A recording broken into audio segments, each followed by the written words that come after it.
Buenas tardes, empezamos la última sesión de NetThinking 2014. Me toca a mí cerrar el debate en la última parte del evento. Vamos a hablar un poquito sobre el futuro, sobre la tecnología en sí misma. Yo quería abrir el debate contando un poco la visión que tengo sobre lo que considero que va a ser el futuro de la tecnología. Porque suele ser una pregunta bastante recurrente cuando escribes un blog de tecnología. Siempre terminan preguntándote hacia dónde crees que vamos. Es bastante complicado contestar y se ha dicho muchas veces a lo largo del evento que siempre que se piensa en el futuro o hacia dónde va a ir la tecnología se piensa usando como punto de partida donde estamos ahora. Y no necesariamente es lo correcto. Pero yo sí creo que una de las características primordiales de la tecnología cuando está bien adaptada y bien aplicada es cuando se hace invisible. Cuando la tecnología deja de parecer tecnología, cuando la tecnología no está entre la persona y lo que quiere hacer, cuando la tecnología se vuelve una herramienta más allá del objeto en sí mismo. Y para mí la mejor analogía sobre cómo ese futuro de la tecnología puede ser es comparando dos visiones que son completamente diferentes la una de la otra. Por un lado está, y funciona muy bien con dos películas, por un lado está Minority Report, si alguien recuerda cómo le llamaron aquí a Minority Report. Minority Report. Vale. Pero con peor acento. Y le llamaron Minority. Pues Minority Report, donde las interfaces gráficas implicaban que tuvieras que mover todo tu cuerpo para acceder a un archivo, acceder a un video. Estaba Tom Cruise y necesitaba acceder a un video de un crimen que se iba a cometer en el futuro. Era como el Kinect, pero más exagerado, ¿no? Entonces tenía que mover todo el cuerpo para acceder al video, lo cual es impráctico, es muy cinemático, pero es sumamente impráctico. Porque es muy bajito él también. También, sí. Y el vídeo queda ahí. Exacto. Y por otro lado, hay una película que me pareció maravillosa que se llama Her. ¿La vieron? Sí. Esa película. Sí. En donde muestran un futuro en que la tecnología en que las interfaces y la manera en que se interactúa con la tecnología es completa y absolutamente invisible. Es una persona que tiene un pinchito en el oído. Pinganillo. Un pinganillo en el oído. Y que muy pocas veces durante toda la película saca el móvil del bolsillo. Solo lo hace en casos muy particulares. Sí que usa un monitor y sí que usa una computadora o un ordenador cuando está trabajando para escribir. Ni para escribir porque lo dicta. Pero la gran mayoría de la interacción que tiene el protagonista de Her con su sistema operativo es por medio de la voz.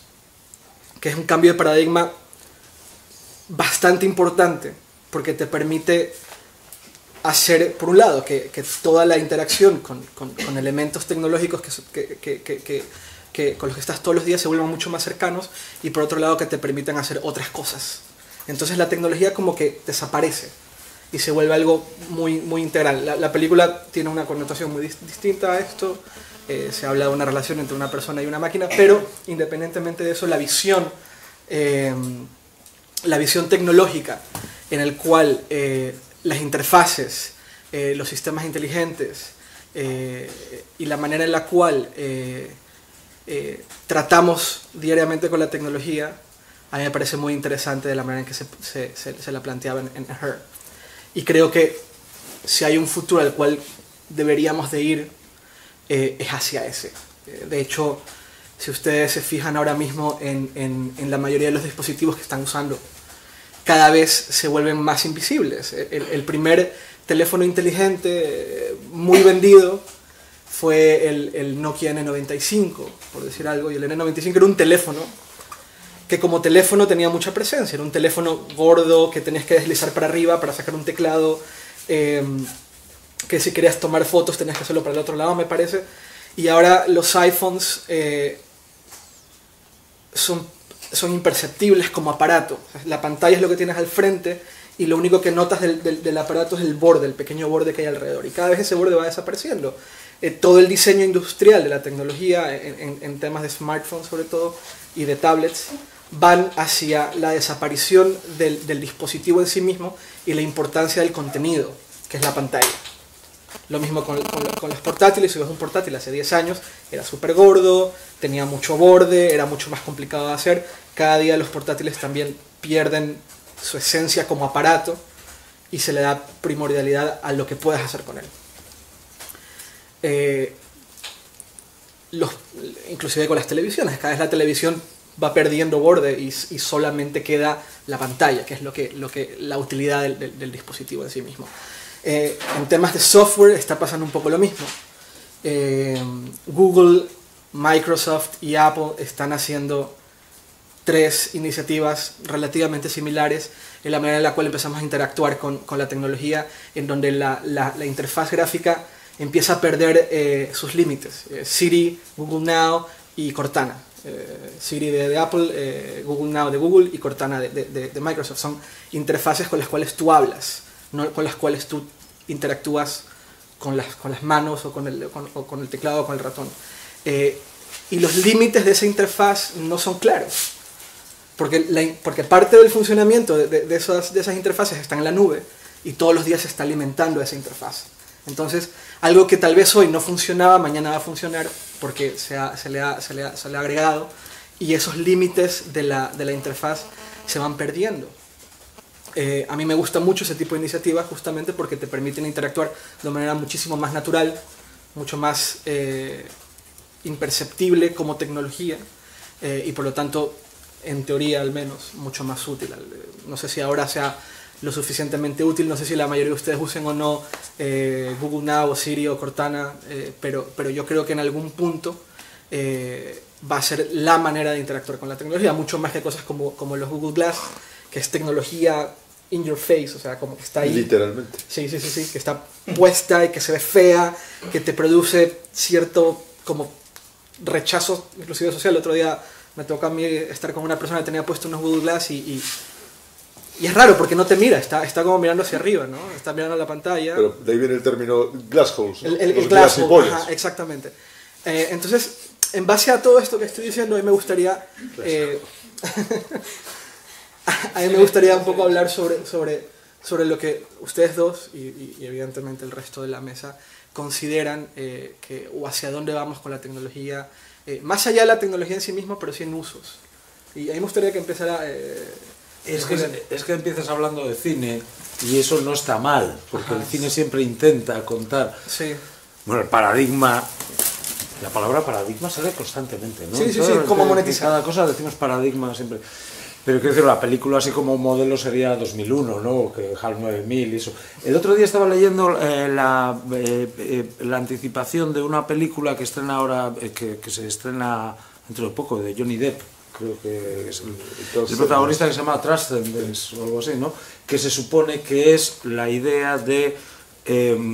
la idea un poco también de Lázaro Frío, de Dennis Potter, que es cómo trasladar toda la información a un superordenador, la información de un cerebro, si esa información es posible trasladarla y si eso sentiría. Ya entraríamos dentro de ese terreno muy resbaladizo. Que también Hurt toca ese tema. Exactamente, porque es lo que acaba diciendo un asesor de la película, un científico español que fue asesor de la película de Johnny Depp, y en el que al final el tío dice, bueno, al loro que esto es ciencia ficción, y al final del todo es una historia de amor. Claro, que entonces ya empezamos a hablar del amor y entonces mejor aquí ya cortamos. No, entonces no vamos a hablar de eso. No, pero lo que sí es cierto es que si el futuro tiende hacia algo, es a esa desaparición que dices tú, de que es cierto que la pantalla se va ampliando. Antes un televisor era una pantalla casi como una semiesfera, con un mueble de madera gigante, correcto, ¿no? Y va ampliando el terreno, la pantalla, hasta que esa pantalla de repente desaparezca y esté... Claro, la estupidez de ¿cómo se pronuncia? Minority Report. Minority Report. Vale. No, pero quiero decir, eso de estar haciendo gestos es un poco absurdo, ¿no? No, y en Her, no sé si la han visto cuando juega, que juega con los dedos. Pero no me importa, es un spoiler. Me interrumpirlo. Sí. Los dos ejemplos que estáis poniendo, tanto Minority Report como Her. ¿Cómo se dice en Málaga? No, en Cádiz, casi se dice Her. ¿Ha ido a Her? Bueno, realmente en ciencia ficción se conoce como historia, una distopía, es decir, una visión de la tecnología o del futuro, pero mal, ¿no? Mal, desde el punto de vista donde la sociedad hace un mal uso de eso, ¿no? De hecho, el Minority Report se hizo preguntando a los principales anunciantes cómo se imaginaban el futuro de la publicidad, ¿sabes? Es decir, entonces, dentro de esa película, los anuncios que aparecen eran como las principales marcas se veían ellas mismas en 50 años, ¿no? O sea, que es un horror. Y por otra parte, en Her, lo que se está contando es una historia donde la tecnología es invisible, pero al final lo que nos deshumaniza, ¿no? Nos deshumaniza, ¿no? Pero quiero comentar es que al final lo que ocurre es que siempre pensamos en una forma de ver el futuro, ¿no? Donde siempre la tecnología nos trae como algo malo, ¿no? O sea, como que nos incluye no sé cómo explicarlo, una visión de nosotros en el futuro, pues donde en cierta forma perdemos parte de nuestra humanidad, ¿no? ¿Sabes? Como... Porque se supone que la tecnología es deshumanizar, ¿no? Eso es totalmente absurdo. Hay un concepto, por ejemplo, en música, hay mucha gente que... Lo dijo Geddy Lee, lo dijo en una canción de Rush. ¿Sí? Claro, él dice que toda esta tecnología no te impide hacer música buena. Ya, pero claro, ahí hay un error muy grave. Es decir, es que música con ordenadores, eso es artificial, tal. Claro, pero ¿alguien ha visto un clarinete que crezca en un árbol? Un clarinete no crece en un árbol, es decir, ya es artificial un clarinete, entonces no es un inciso. Quiero decir que la tecnología es tan artificial, ese aparato es tan artificial como un clarinete. Pero es que a la tecnología siempre se la ha temido. Hay un libro que estaba a punto de publicarse, o que haber salido, que se llama Bad for You, que habla precisamente de la historia de la relación de la gente con la tecnología. Y tiene una ilustración, ahora pasaré el URL por ahí, que desde que se inventó la imprenta de Gutenberg hasta hoy en día, cualquier avance tecnológico ha sido recibido con: oh Dios mío, esto va a ser el fin del mundo, va a acabar con la cultura, nos va a convertir en seres aislados todo el día. Tenemos mucho miedo a la tecnología, y yo creo que hasta ahora hemos conseguido no acabar con nosotros, lo cual puede ser una especie de milagro, pero por eso hasta ahora he dicho. Lo podemos ver, por ejemplo, con el tema de las supuestas adicciones digitales, ¿no? La supuesta, perdón. Adicciones digitales, ¿no? El mismo horror, sí. ¿Sabes? En el cual un uso intensivo de una tecnología nos dice que nos convertimos en adictos. Yo digo que yo también soy adicto al agua caliente, sobre todo por las mañanas. Y no puedo vivir sin agua caliente. Eso no me convierte que sea un adicto, ¿no? Muchas veces vemos esa visión siempre como cuando utilizamos algo de forma recurrente. Y ha pasado, me recuerdo que con los videojuegos hubo una época de la adicción al videojuego. Después había la adicción a los SMS. Después hubo la adicción al internet. Y por último hubo la adicción al WhatsApp. Pero, a ver, la adicción al internet, por ejemplo, como muchas otras cosas de este estilo, surgió de una broma malentendida. Exactamente. O sea, un psicólogo, un psiquiatra, en una lista de correo, soltó la cosa de una adicción a internet en plan broma.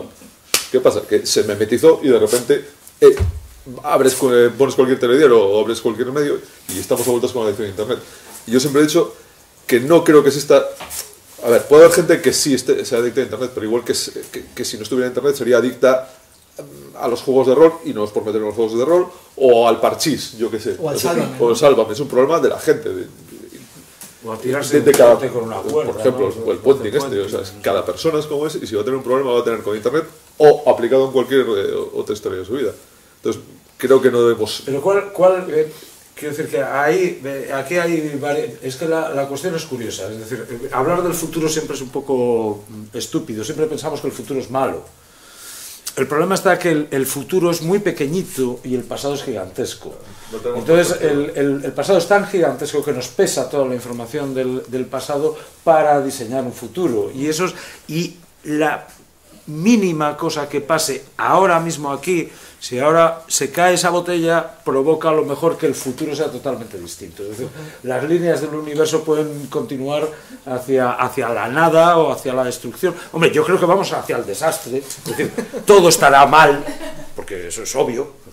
Que nosotros estemos aquí a salvo de la destrucción nuclear hoy, pero mañana no.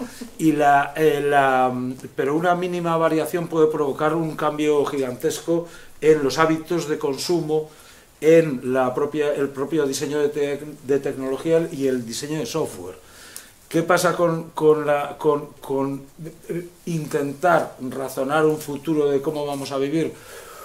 Yo creo que es muy complicado, pero sí que hay ciertas pistas. Yo creo que sí que es cierto que era en lo que hablábamos de los nativos digitales, si existen o no. Es decir, que se trata de dar por asumida una... Es decir, como la escritura está asumida, pues que es un hecho muy complejo y todo está basado en la escritura, es decir, estamos basándonos en un invento muy viejo. Antes decías una frase, en una de las pausas decía, en los colegios no se dan clases de lápiz, ¿no? Exactamente. ¿Por qué damos clases de informática? Claro. En ningún sentido ninguno, se trata de integrar eso que ya no deberíamos llamar nueva tecnología, ¿no? Que no es nueva. Ni es nueva, ni es tecnología, pero bueno, claro, ya debería estar en el estado de haberlo asumido de manera completamente natural, y se integra, sí, pero una clase de código, una cosa es una clase de código Java, que es una cosa distinta, en donde yo tengo que aprender un lenguaje nuevo, efectivamente, y doy clase de código Java, y otra cosa es que esa tecnología yo ya la he integrado de manera absolutamente natural en ese espacio donde yo tengo recursos muy distintos.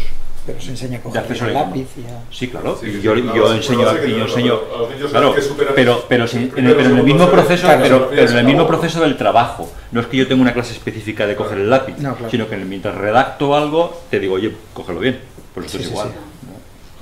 Sí. Y es que además, sí, no hay clases de lápiz, pero sí que hay clases de lenguaje. Entonces, ahí yo puedo aprender lenguajes, por supuesto, yo puedo aprender. Una de las iniciativas, mira, antes de venir aquí justo, lo voy a tuitear, hay una organización mundial que se llama Code.org, que la conoceréis muchos de vosotros, que hay una campaña mundial de adhesión para intentar promover precisamente el aprendizaje de código en las escuelas. ¿Por qué? Claro, porque es un lenguaje en sí mismo.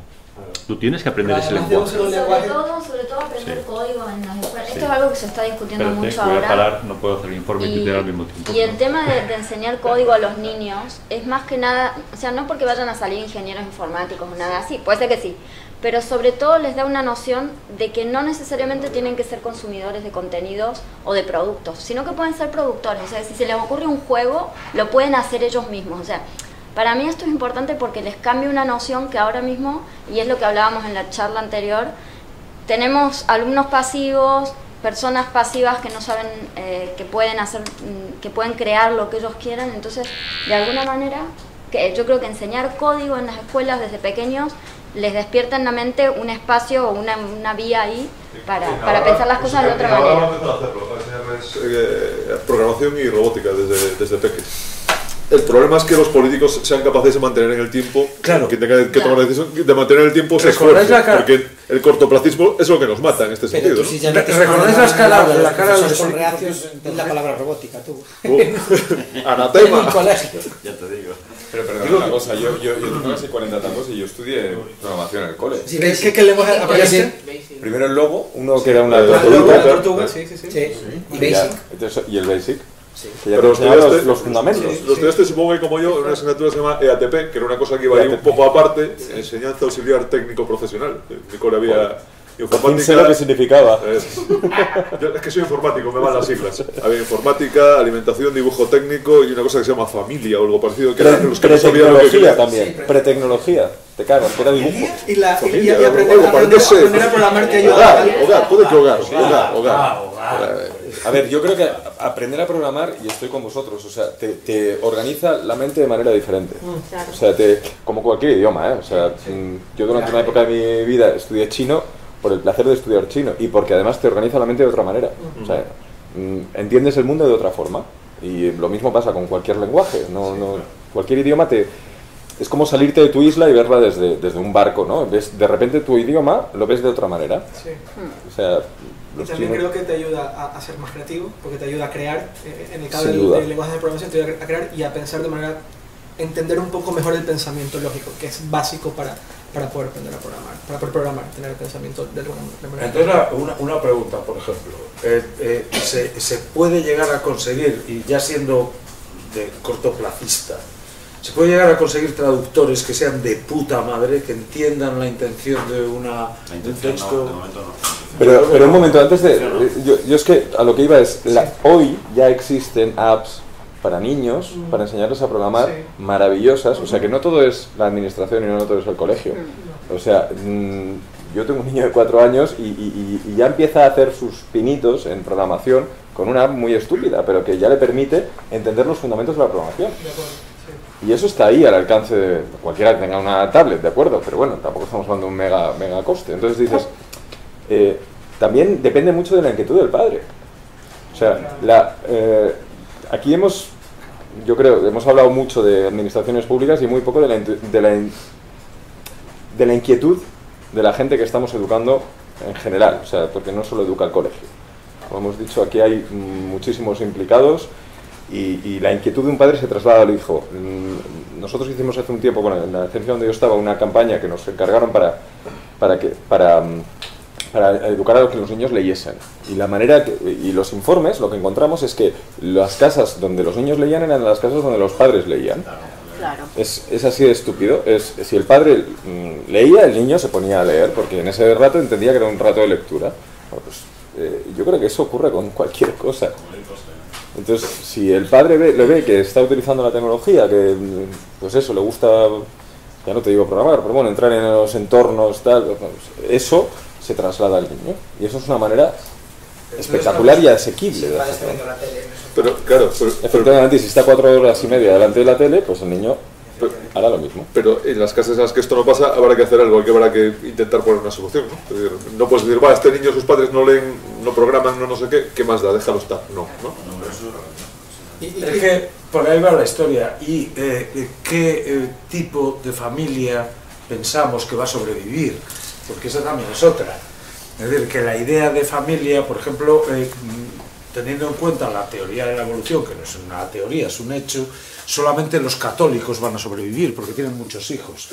Es decir, los que no son católicos tienen pocos. Igual los musulmanes más. Y claro, entonces, quiero decir que ¿quién va a sobrevivir? Gente que cree... quiero decir que hay una serie de cosas muy complicadas. No, yo quería volver, sí, además de los católicos, los musulmanes y las familias, yo quería volver un poco a algo que decía hace un momento Antonio, que en la gran mayoría de los casos, y tú también creo que lo llegaste a decir, que en la gran mayoría de los casos cuando se habla del futuro de la tecnología se lo ve de una manera distópica, ¿no? Se lo ve como para mal. Sí. Pero yo en mi cabeza yo siempre he pensado que es al revés. O sea, mientras ustedes decían, no, todo el mundo ve para mal la tecnología del futuro, yo digo, no, en mi cabeza siempre he pensado que la tecnología nos puede hacer mucho bien.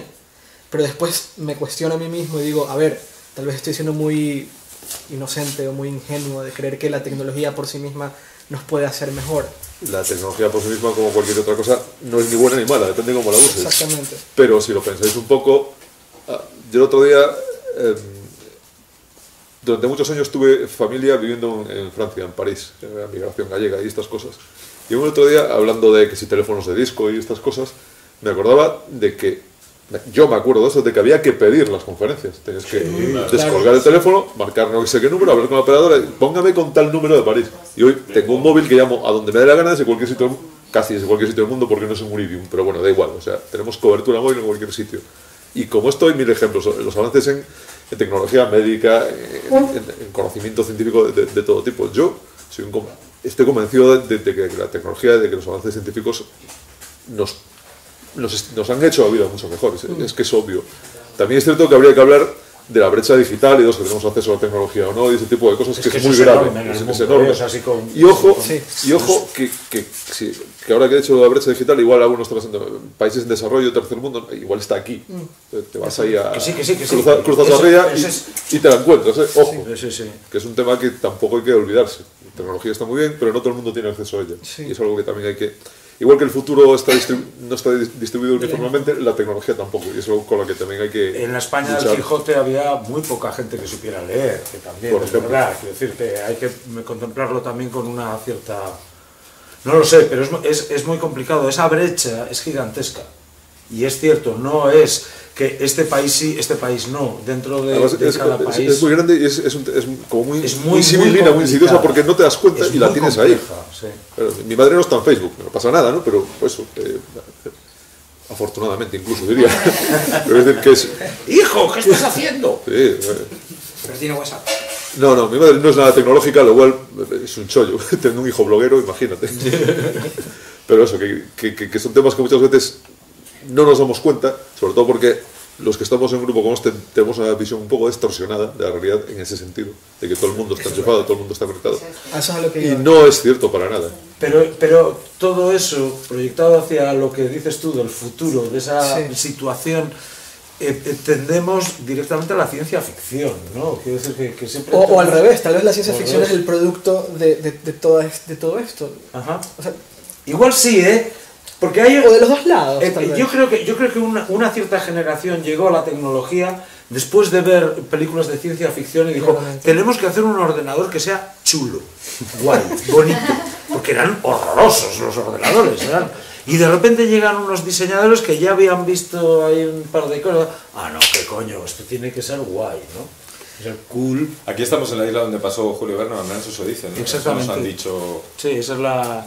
Aquí estamos justo al lado donde venía el Capitán Nemo a robar oro de los galeones de Rande. Pues eso, este hombre imaginó cosas que no se habían inventado y después alguien vino y las hizo posibles.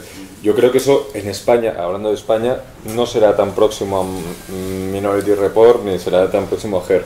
Será más próximo a Torrente 5. No, Torrente 5, ¿sabéis qué va a pasar en el futuro? No sabemos. Pues ocurre en el futuro. Sí. Entonces, yo creo que si hay alguien en este país capaz de imaginar la España del futuro, es Santiago Segura. Ahí te han puesto una foto. Ahí lo dejo. Estoy bastante de acuerdo. ¿Sabes qué pasa? Ahí está. Es que aquí no nos podemos creer nada. Tal cual. La ciencia ficción nos la creemos siempre que pase fuera. Es decir, un platillo volante platillo aterrizando en Times Square, se lo cree todo el mundo. Si aterriza en Badajoz, no. Entonces es un chiste. Cuarto milenio sí. Bueno, el cuarto milenio ya, pero es que el cuarto milenio y si aterriza en el aeropuerto de Castellón ya ni te digo. Eso ya sería la polla. Implota el universo o algo. En la mesa anterior esta mañana tú dijiste una frase que es del escritor de William Gibson, que decía: el futuro ya está aquí, lo que pasa es que está pobremente distribuido. Es decir, en el mundo hay zonas donde el futuro que estamos imaginando ya es más cercano, y en otras zonas, pues, como España, pues, donde no hemos llegado, ¿no? Que el futuro ya no es lo que era. Y si tú piensas un poco... el ascensor en Nueva York y el ascensor en Coruña. O sea, bueno, en el centro de Madrid. Directamente. ¿Qué tiempo tuvo que pasar, ¿no? Y tú piensas en los 90, cuando te preguntas, si estás en 1990 y preguntaban cuál es el futuro de la tecnología y cuál es el futuro de la comunicación, nadie se hubiera imaginado que el futuro era WhatsApp y la gente escribiendo la que hace, ¿no? Sí, en la Expo de Sevilla, digamos que era una exposición universal donde se traía las tendencias del futuro, la tecnología, no había representado Internet. O sea, no estaba representado Internet. ¿No? Y además no estaba representado Internet, o sea, Internet no se mostró, ¿no? Y después pasa una cosa, que conforme la tecnología vaya avanzando, evolucionando, las proyecciones del futuro cada vez son más ineficientes, porque se producen disrupciones en el sistema que nos rompen el esquema este mental, como yo comentaba ayer en la mesa de medios, ¿no? De cómo imaginamos el futuro, y siempre lo imaginamos de una forma exponencial lineal, y lo que no imaginamos que son las disrupciones que nos rompen, ¿no? Esta llegada de tecnología que de repente de donde ha salido, ¿no? Y nos cambia el paradigma, ¿no? ¿Os acordáis en Men in Black que le enseñaba una tecnología del futuro extraterrestre y era un CD chiquitito? Le decía, mira, esto es tecnología extraterrestre. Luego, hielo submarino. Y era un mini CD. Claro, no se podían imaginar que iba a ser la música digital, que iba a ser... Yo creo que lo único que realmente está obsoleto y que ya no tiene ningún sentido son las predicciones. O sea, lo que ha muerto realmente en el siglo XXI es la predicción, la capacidad de predicción. Yo recuerdo en la carrera hacíamos estudios empresariales y los planes eran a 5 años. Tú hacías un business plan de una empresa a 5 años. O sea, como los planes quinquenales. Sí, y eso era para ti pues el normal, el escenario normal y deseable. Ahora haces un plan a 3 años y ya te están llamando Sandro Rey, ¿no? Porque estás ahí como inventándote una cosa que no sabes ni lo que va a pasar. Y es verdad. Y es así. Entonces, lo único que, si tú quieres cagarla realmente de manera estrepitosa, haz una predicción. Haz una predicción, la que sea.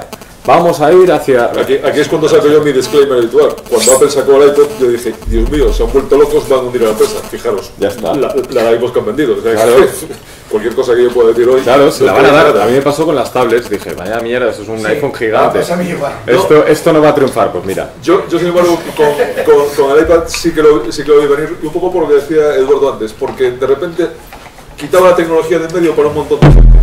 Tú coges un iPad, una Nexus, cualquier tablet medianamente manejable hoy en día y se la puedes dar prácticamente a cualquiera y no sabe que está manejando un ordenador. Sí, y eso es muy importante. Y tiene mucho sentido. El N95 que pero la podrías haber cagado igual que acertaste. Por supuesto. Sí. Es que ya había aprendido con lo del iPod. En el Netflix del año que viene estamos aquí todos con las clases. Por favor.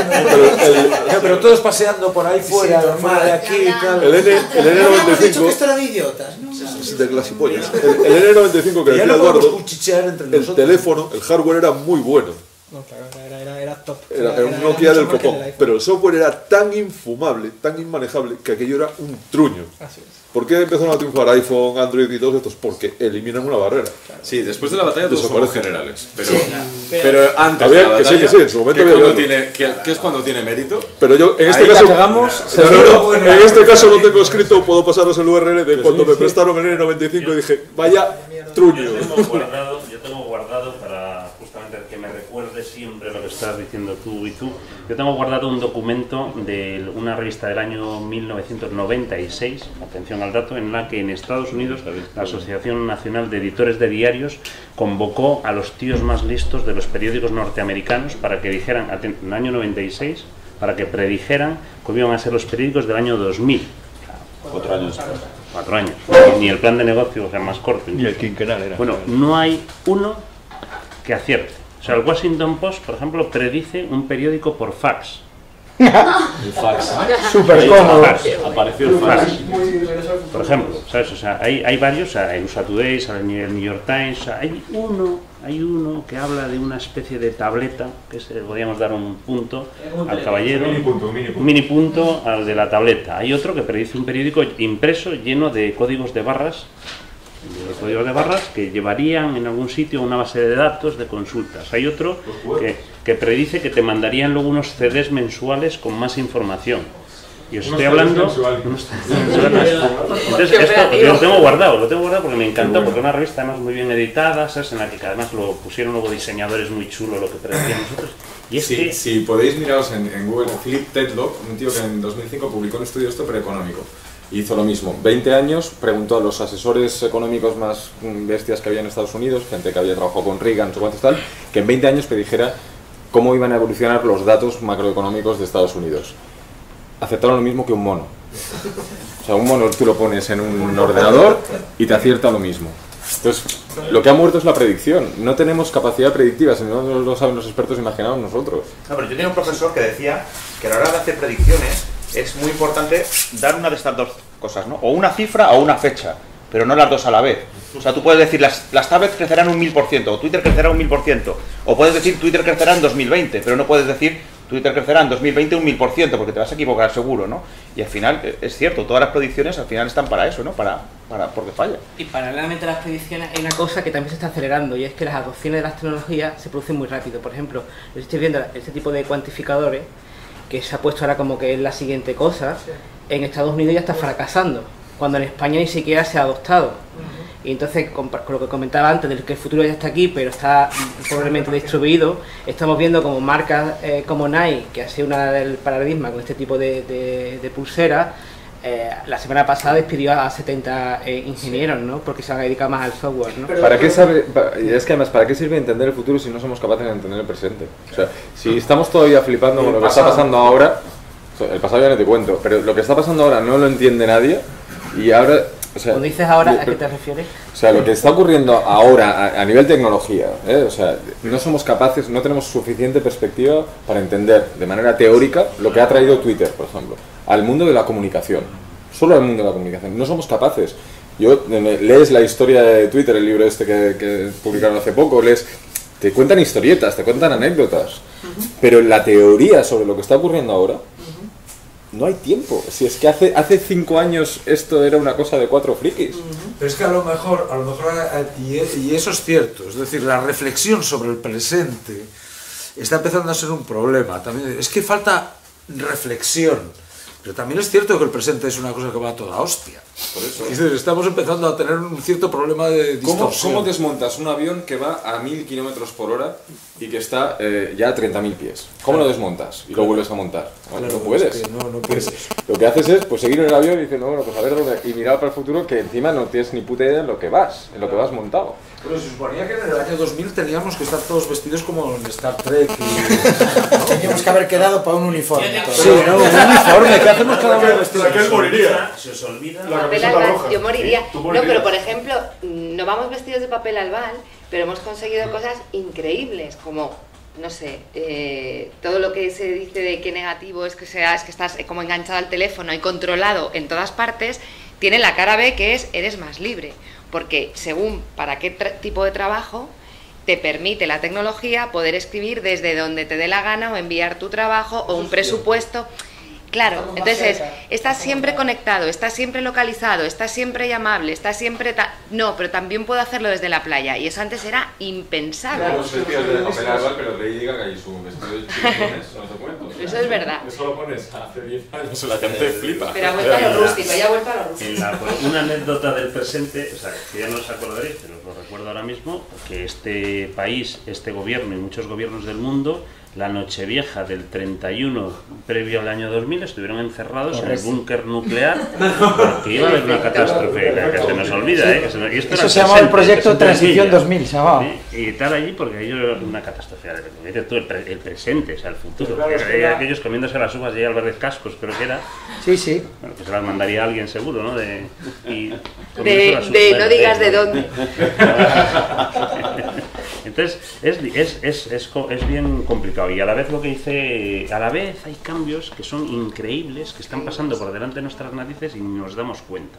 O sea, lo contabas tú antes, las familias van más avanzadas, algunas familias, en algunas cosas que las empresas. O sea, hay empresas punteras de este país que sus directivos llevan una BlackBerry que les obligan a llevar, y ellos, por supuesto, en casa usan un iPhone, sus hijos, no sé si no digo que sea más avanzado una que otra, pero que es un tipo de usos que no hacen con una. Sí. Y esto, entonces eso pasa también, ese tipo de cuestiones, o la tecnología que hablábamos antes, la tecnología, fijaros, una técnica, que no una tecnología relacionada con la escritura que ha desaparecido, no nos hemos dado ni cuenta, porque ya no es útil, es la caligrafía. O sea, ha desaparecido, o sea, ya no sé, ni nos preocupa mucho. O sea, cuando yo con que mi hija más o menos pues vaya aprendiendo a escribir medianamente normal, no me preocupo. O sea, mi padre se preocupaba de escribir fenomenal, porque en la escritura y en la transmisión de esos mensajes era vital. En mi época fue una transición, se preocuparon, pero ya en los últimos cursos ya veían que aquello iba empezando a dar igual, y en los actuales. Pero en cambio, sí que hay otras tecnologías que también se están introduciendo, algunas de manera natural, relacionadas con esta escritura, ¿no? La mecanografía ha desaparecido porque hay algunos elementos que nos hacen escribir más deprisa. Y eso la taquigrafía ha desaparecido. Aparecerá de repente una disrupción, que será cuando de verdad no se entiendan los siris, y a lo mejor en algunos puntos y en algunos usos, y ahí será disruptivo. Y de repente entonces no entenderemos el futuro porque pasó por delante de nosotros, no lo vimos, y cuando llegó cambió tanto que no. Entonces, es verdad. A nivel como sociedad es que, por ejemplo, hoy en día se están decidiendo, se están legislando sobre temas que nos van a afectar en el futuro, por ejemplo, el tema de neutralidad de la red, donde la sociedad no lo entiende, porque nadie le ha explicado por qué es importante y qué porque no les afecta inmediatamente. Claro, entonces lo que hoy estamos decidiendo como sociedad es lo que va a marcar nuestro futuro más cercano, ¿no? Y hoy se están tomando decisiones importantes a nivel a todos los niveles que la sociedad no está comprendiendo, ¿no?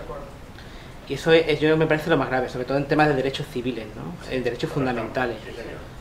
Y yo creo que hace falta esa reflexión. Bueno, yo en mi caso, sabéis, en los encuentros redadas que organizamos va sobre eso, ¿no? Entender esos cambios sociales y tecnológicos y hacia dónde nos conducen, ¿no? Porque al final en televisión no te vas a contar, en internet tienes que hacer una labor proactiva, ¿no? Por entender esos temas, y realmente son debates que son importantes pero que no tienen ahora mismo ningún tipo de... ¿Tú crees que en 5 años el tema de la neutralidad de la red siga siendo un drama, siga siendo un problema, o crees que es algo que de alguna forma... ¿La perdona? ¿La se le están barriendo, así que... Puedes dar una fecha, pero sin... Por favor. Si la FCC decide la suya... Yo creo que Europa... ¿Sabes lo que pasó hace 2 días con la FCC, no? Sí, es que realmente ese problema, bueno, si quieres nos metemos con el tema de la gobernanza de Internet, ¿no?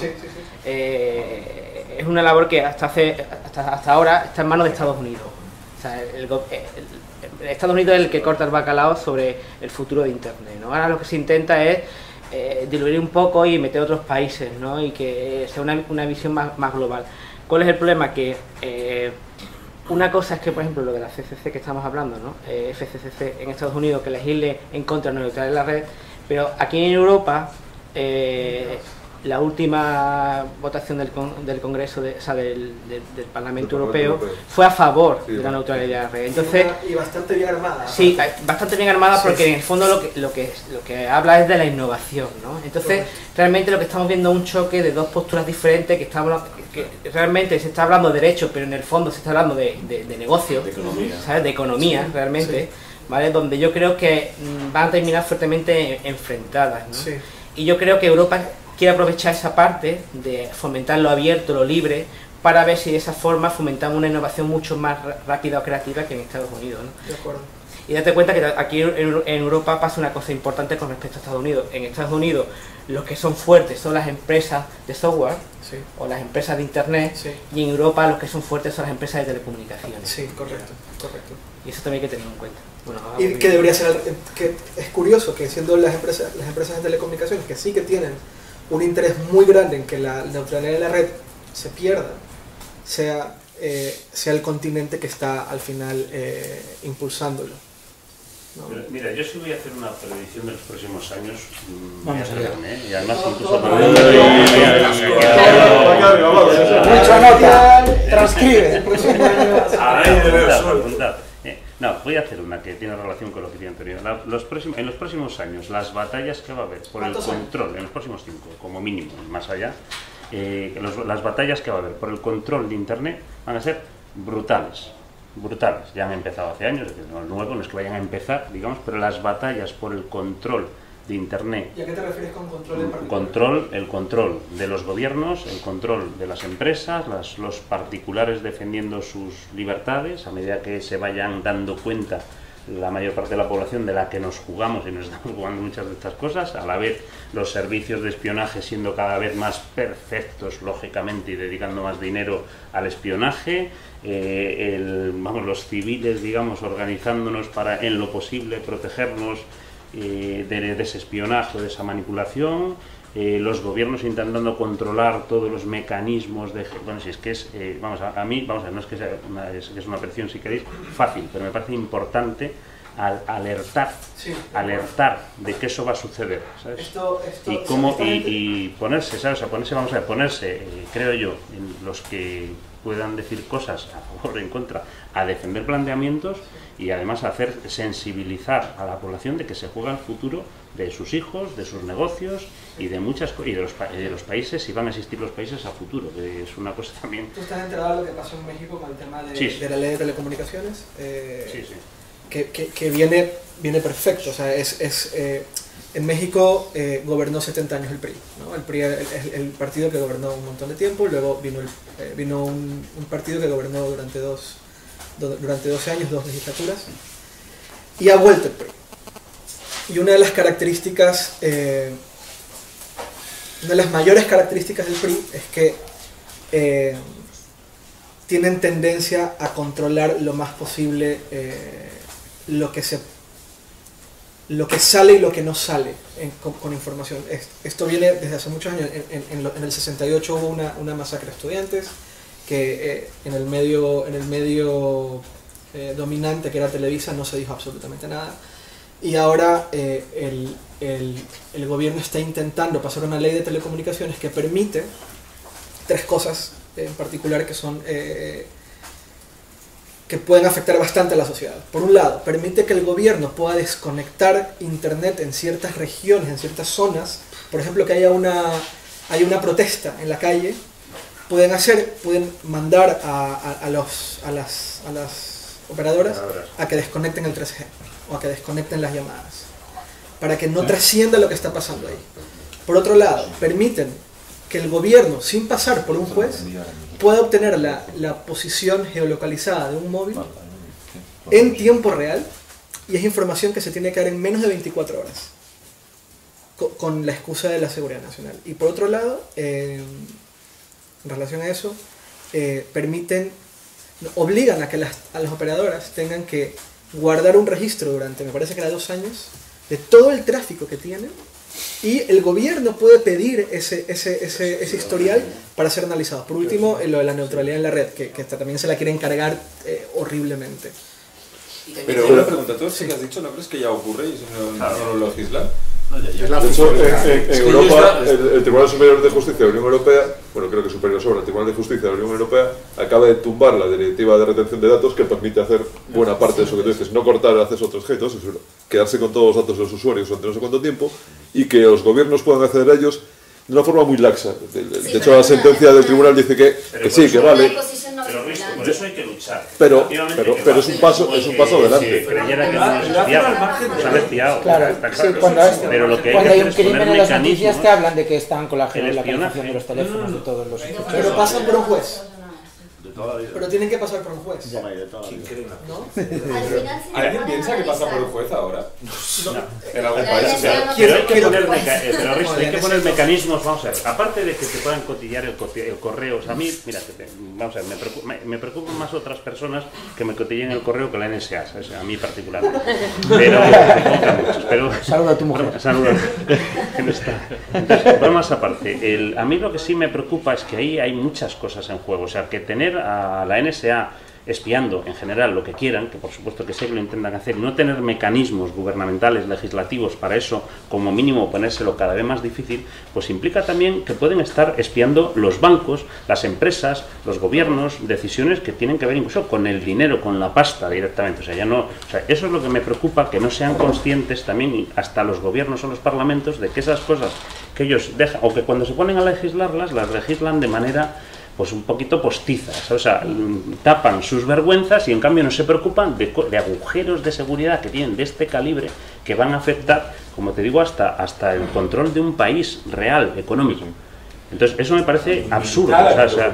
Yo no puedo yo no puedo hacer una chapuza con la ley Sinde, por poner un ejemplo, para intentar tapar un agujerito, ¿sabes? Mientras de repente descubro que Estados Unidos ha estado espiándonos todo el correo, no el mío, es lo de menos, ¿sabes? El correo del Banco Central Español, del banco de no sé dónde, de un gobierno, de la Merkel, del otro, el móvil, y ahí no hacemos nada. Bueno, no vamos a ver, o sea, y esto ya es un tema no es solo de gobiernos, creo que también en la parte civil pues pasan cosas, lo que dice Eduardo pasa ahí. Claro, lo vemos, nos llama mucho la atención cuando pasa en Turquía o cuando pasa en Venezuela. No, es que menudo tipo el de Venezuela. Perdón. O sea, vamos a ver, cada uno a su estilo, están intentando todos, van todos en el mismo sentido. Claro. Y hay cosas que a mí me parecen muy preocupantes porque son libertades. O sea, no sé, yo me imagino que también soy un incauto, ¿no? Pero me gusta, creo que hay derechos civiles que tengo que intentar defender. Que lo que pasa es que se han mutado por el camino. Hay algunos derechos civiles que trascienden en el mundo digital a los mecanismos que yo tenía antes, y por tanto ahí sí que creo que hay que estar atentos y ser muy sensibles, ¿sabes?, para defenderlos, porque afectan a mi vida, a la de mis hijos, a la educación, van a afectar, de verdad, o sea, yo lo creo.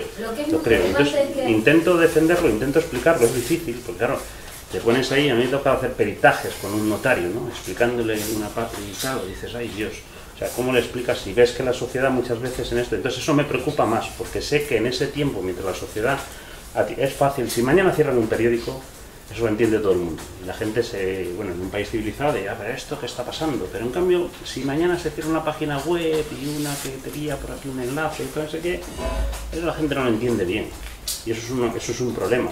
Vamos, un problema primero de comprensión y segundo de que pues no está sensibilizada la sociedad para cosas que algunas de ellas, en mi opinión, son graves. O sea, algunas estoy dispuesta a discutirlas y no me refiero a la ley de propiedad intelectual, hay muchas voces y muchas cosas que por supuesto que hay que discutir, ¿no? Pero a mí esa es la parte, y vamos a ver, yo digo mi sensibilidad, pero a la vez advierto, porque es que es evidente, es que lo estamos cogiendo una cronología, y ayer es México, antes de ayer Estados Unidos, mañana Turquía, pasado, no sé quién que ha pasado por aquí, y están pasando cosas de verdad importantes y graves, que solo se ven y que además afectan a todos. O sea, va a haber una internet distorsionada, ya la está viendo. Y eso a mí me... Vamos a ver, a lo mejor, o sea, lo digo desde el punto de vista del optimismo, que también me preocupa, ¿no? Porque yo me pasa como Eduardo, o sea, yo intento ver pues la parte positiva que tiene esto, ¿no? Pero me inquieta de verdad, o sea, honradamente me inquieta, ¿no? Cada vez se va reduciendo, porque si vemos lo que pasó después de todo lo de la NSA y todo lo que está contando Snowden a cada rato y no solo lo está contando, está mostrando documentos y pruebas de todo. El único país que se ha quejado formalmente y que ha elaborado ahora una regulación de eso es Brasil, que fue cuando Dilma Rousseff se enfrentó a Obama con este tema, y ahora han sacado su marco civil de internet y tal, que aún así, dentro de ese marco, se han dejado fuera algo que se pedía inicialmente, que era que los datos de los ciudadanos de ese país se quedaran, digamos, hosteados por empresas que sean brasileras. Eso no lo han logrado meter en esa regulación.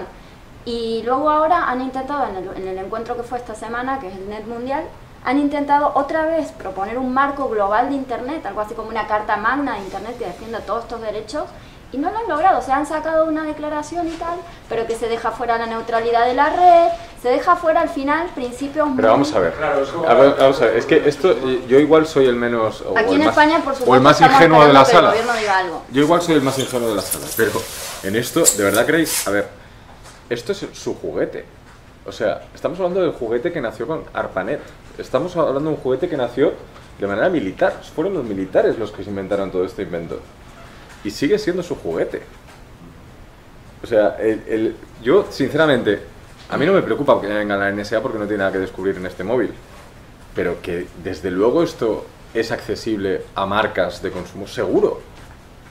Que desde luego que desde Telefónica pueden pinchar esto, es que no tengo ninguna duda. ¿Tengo alguna prueba? Ninguna, pero estoy pero vamos a ver. No, pero lo pueden hacer con el tema está... No, libremente que lo hacen. ¿Alguien tiene alguna duda que lo hacen? Vamos a ver. Pero hay un matiz importante. Las claves son norteamericanas, es decir, la red como tal y el GPS como cual. Entonces, es decir, la geolocalización, coño, la tienen ellos. Pero, es su juguete. Es claro que es su juguete. El matiz importante es, vale, sé que mi privacidad está siendo violada, o que me están traceando cada vez que navego por una página web o salto de un sitio a otro. Lo importante de tú como usuario es saber qué uso están haciendo de tus datos, quién está haciendo ese uso de datos y para qué lo está haciendo. ¿Vale? ¿No? De hecho, vamos hacia eso. O sea, las leyes de propiedad, las leyes de privacidad van en ese sentido. Es decir, no vamos a prohibir que te rastreen, sino lo que vamos a hacer es que te informen de lo que están haciendo con tus datos, ¿no? Y que tú, cuando te descargas una aplicación, pues sepas exactamente qué están haciendo con todo el movimiento de datos que estás haciendo contigo, si es para mostrarte publicidad o es para una acción concreta, ¿no? Entonces, que tú tengas esa información y sobre esa decidas que si quieres utilizar ese servicio o no. Listo, yo no creo que Telefónica que te esté rastreando porque están regulados y los tiene agarrados los huevos, pero Google sí que lo está haciendo. Google no está regulado. Lo decía ayer Miguel con Google Now. Bueno, me da igual que sea Telefónica que sea Google. Ahora, la diferencia es que tú a Google se lo permitiste. Ojo. Bueno, exacto, porque esa es otra. ¿Quién se lee el acuerdo de condiciones de uso de cualquier registro? Es que algún dispositivo no te deja arrancarlo si no le das ya tus datos. Directamente, es decir, ¿no? A cambio de un servicio gratis. Claro. Pero al final eso lo estás decidiendo tú, ¿vale? No, o sea, vamos a... Con ciertas... Sí, vale, que estás más o menos, pero al final tienes la decisión tú. Hay gente que no quiere estar en Facebook, no está en Facebook. Oye, no está, y no también tienes la decisión de no tener móvil. Sí, por eso. Pero no tengas móvil. ¿No quieres que te rastreen? No tengas móvil. Bueno, te rastrean ahora incluso con el... Bueno, tus datos están en la seguridad social, ahí está todo. Vale, sí, pero quiero decir, no sabrán dónde estás, no te podrán rastrear. Estamos hablando a nivel rastrear. global y de gobiernos, por eso es tan grave, porque tus datos están en la seguridad social. Entonces yo estoy fuera de Facebook, yo no tengo móvil, me da igual, tienen tus datos igual, saben dónde estás. Sí, pero Google es lo que estamos hablando. Google Now, que es alucinante que sepa dónde estás, si es tu casa, es la casa de tus padres. ¿Dónde estuviste el 15 de febrero? Todo el camino que hiciste. Claro, ese es el nivel que estamos ¿Cuántas hablando? veces había estado en una calle en un mes? Esta es la calle tal, que estuviste 3 veces en este mes. Yo fue. Gracias por el dato, pero... Te puedes descargar si quieres, sí. Hoy leí que quitaron esa opción de repente sin avisar. Que ya no, la de que te dice dónde estuviste, la de los recorridos, ver los recorridos, que la quitaron sin avisar. Yo lo he quitado esta mañana, pero que la quitaron sin avisar. Pero luego, es que luego tiene muchas, o sea, vamos a ver, tiene muchas implicaciones, que hay que tener cuidado porque tiene muchos matices, muchas implicaciones. O sea, puede, vamos a ver, que esto sucede, pero hay que regularlo de alguna manera, porque incluso si no el error, te puede tener el error. No, vigilarlo, vigilar la utilización de esos datos, cómo se regula, que se sepa, o sea, que son muchos elementos, no quiero montar barullo, pero sabes, quiero decir, tú imagínate que por ejemplo, eso, ahora que nos espían, pero eso por ejemplo hay que regularlo de que no se convierta en una prueba judicial, ¿sabes? Por ejemplo, pues oye, como mínimo eso, que eso esté claro. ¿Por qué no? Que eso esté claro. Si tú saliendo de aquí matas a alguien y de repente puede venir Google y decir, ¿no ha sido él? Te lo digo yo, Risto, porque por ejemplo, a mí Twitter, no sé por qué, pero lleva 2 días diciendo que estoy tuiteando desde Chiclana a la frontera. Y la semana pasada estaba tuiteando desde la isla San Simón. Es que esta es la isla de los... Entonces, no, te digo en serio, digo, pues claro, digo, yo no lo cambio además, porque lo veo y digo, mira, y hay gente que me dice, oye, estás por aquí, tal, toma, tomamos algo y tal, fenomenal, estoy en vivo. Bueno, bromas aparte, me refiero que ese tipo de cosas sí que hay que tener un poquito de cuidado, ¿sabes? De que se regulen, se saque, porque te puedes meter, vamos, te digo una anécdota, es el una sueño de anécdota, la es un ejemplo. El sueño de la Stasi, claro. Entonces, ¿Y tu mujer está tranquila de pensar que estás en Vigo? Espero que sí. Porque no sabe que porque está en Vigo. Está Raquel.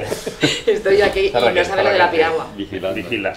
Pero ya te digo, ese tipo de cosas que es una anécdota, ¿sabes? O la que decía Eduardo, vamos a ver, que Telefónica o que otras compañías tienen acceso a millones de datos y además ahora con todo el tema del Big Data, tendencia, por cierto, de las que estamos viendo, está funcionando, es evidente, pero tiene que haber una cierta control y una cierta regulación, porque si no, efectivamente, eso es un tipo de poder tremendo, independientemente de que des o no des la autorización, ¿sabes? Y me parece, y yo estoy a favor de que se utilice también ese conocimiento, y de que se pongan mecanismos para que se le saque partido, para mejorar las empresas, para hacerlas más eficaces, para hacer más eficaz el comercio, la publicidad. Estoy a favor, no quiero que lo pienses como una cosa, pero sí que creo que hay que ser vigilantes con los pasos que se van dando. Mira, el año pasado tuvimos una experiencia muy desagradable con el tema del Big Data, precisamente por la diferencia de legislación que hay entre Estados Unidos y España.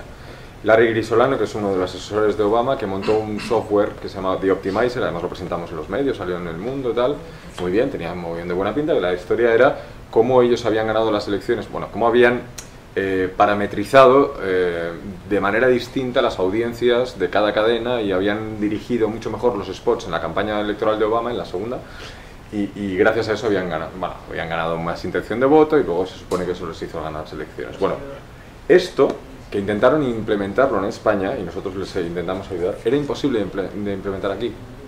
Por una sencilla razón, porque en Estados Unidos las bases de datos se compran y se venden, como te compras un kilo de carne. O sea, tú vas y dices, oiga, deme de la área de Delaware, quiero toda la gente que tal, y te dan una base de datos completísima.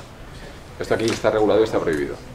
Aquí no puedes comerciar con una base de datos. En ese sentido ahí también te doy la razón. O sea, que bueno, en teoría. Yo cuando me refiero a regular, para que conste, yo no me refiero a regular de manera restrictiva, como pasa ahí o pasa con protección de datos. Protección de datos hay un caso español de siempre que es efectivamente que fue la transposición más restrictiva de todas las europeas. ¿Eso qué consiguió? Pues que la mayor parte de empresas españolas que se dedicaban de alguna manera a trabajar con el tema de datos se fueron muchas de ellas simplemente a operar desde París, que no tenían que irse a Silicon Valley por culpa de una transposición que fueron, vamos, aquí algunas veces pues nos sale la de ser más papistas que el Papa, ¿sabes? O sea, cuando me refiero a que las cosas se regulen con cabeza y teniendo en cuenta factores como el que tú acabas de decir, con el que estoy totalmente de acuerdo, efectivamente. O sea, es absurdo que una cosa que se puede hacer, es absurdo. O sea, no me refiero a ese tipo de restricción, ¿sabes? O sea, no me refiero sino simplemente a una vigilancia de que se hagan las cosas correctas y una legislación, en el caso que fuera legislación, lo que hay que hacer, o establecer mecanismos civiles o de otros tipos que permitan que esas cosas se hagan con una cierta lógica y que no se pare el progreso, por supuesto, pero que se haga con cabeza, para que no pase, incluso lo que dices tú, o sea, estoy de acuerdo, o sea, es que es absurdo, ha pasado muchas veces en temas tecnológicos, de una legislación restrictiva en un país que de repente permite, bueno, ahora mismo que tenemos una aquí cercana, aunque perdón Antonio, ya sé que, pero no hemos hablado de la tasa Google, pues vamos a sacar la tasa Google, vamos a sacar la tasa Google, la tasa Google es un absurdo de este tipo, perdón. Pues esa es un ejemplo de este tipo, o sea, es una cosa, bueno, pues por la influencia de un lobby de presión se va a hacer una modificación de una cosa, en mi opinión, que puede afectar a un montón de empresas, que va a afectar a muchas empresas y que mañana si yo quiero montar un agregador, pues lo tendré que montar en Estados Unidos, donde agregaré sin problema, y aquí no puedo, porque aquí se confunde el derecho de cita con la copia. Y sin ir más lejos, va a afectar tu derecho a la información, a recibir información que no sea de los grandes medios tradicionales impresos, porque al final son los que se van a beneficiar de esto. Bueno, efectivamente, y que incluso vosotros, por ejemplo, que es que ya es el absurdo llevado al tal, dice, no, mira, a mí me da igual que me agregue, dice, no, pues es igual. No puedes renunciar a un derecho, no puedes renunciar a ese derecho. Quiero renunciar, que yo creo que me indese Google, no, tú, pues vosotros tampoco. ¿Veis que es utópico aplicar esto? Pero la van a aprobar a la ley. La van a aprobar. Pero la forma de regular al final. Pero mira, así como se está planteando ahora, hay dos salidas. Una es como las GAE. Una es que van a pedir a Google, usted tiene que pagar 200 millones de euros y Google va a decir, no, yo cierro a España. Lo que pasó en Bélgica, ¿no? Pasó en Bélgica y Alemania. ¿Y qué va a pasar? O sea, todos los medios pequeños digitales pues se van a quedar sin toda esa guita. Y no solo, un minuto así cierro, no solo afecta, ahora estamos pensando que solo afecta a Google News, tal como está redactada la ley, afecta a Facebook y a Twitter. Lo que pasa es que Facebook y Twitter todavía no han dicho nada, pero afecta a Facebook y a Twitter. Es absurdo, Marilyn, perdóname, porque yo cada vez que entro a una página, ¿cuántas visitas tienen agregación, con lo cual ya esto es kafkiano. Sí, o sea, tienes ahí los botones. Yo acabo de leer la noticia y dice, y esta noticia en otros medios, y tienen allí 8, y digo, bueno, o sea, es una locura. La regulación lo está haciendo, o sea, ¿qué van a hacer? Yo no sé, es kafkiano. Van a intentar apropiarse de la noticia, no de su texto. Pero ese es un ejemplo, mía, no la enlazo. Un ejemplo de legislación que se está haciendo para hacer un favor gubernamental a una industria con peligro y que además en las cercanías de unas elecciones conviene tener a bien. Tampoco está nada claro quién va a repartir esa tasa que le van a cobrar a Google, eso todavía no se sabe. O sea, ¿quién va a decir a qué medios le dan eso? Claro, hay que hacer una SGAE. Pero es que hay sí, hay una SGAE. De hecho, pero es como que estamos todos pensando que y el reparto que no se puede hacer porque lo están haciendo. Le piden a Twitter. Y Twitter va a decir, ¿sabes? Le van a pedir una tasa a Google y Google va a decir, yo no voy a pagar eso, prefiero cerrar Google News España, y lo va a cerrar. ¿Y quiénes van a ser los principales perjudicados? Pues todos los medios digitales que nos traen noticias Google. Tú, yo y todos. Y esos medios, Meneame ya ha hecho sus cálculos, la empresa, Meneame va a cerrar. O sea, es así. Es una empresa pequeña que no puede vivir, o sea, que no puede vivir si le cobran una tasa o si no enlazan tasa. Pues se puede hacer una interpretación kafkiana que podría ser políticamente. O sea, una es tener una herramienta para cobrarle exclusivamente a Google, pero claro, no puedes ponerle, vamos a cobrar a Google.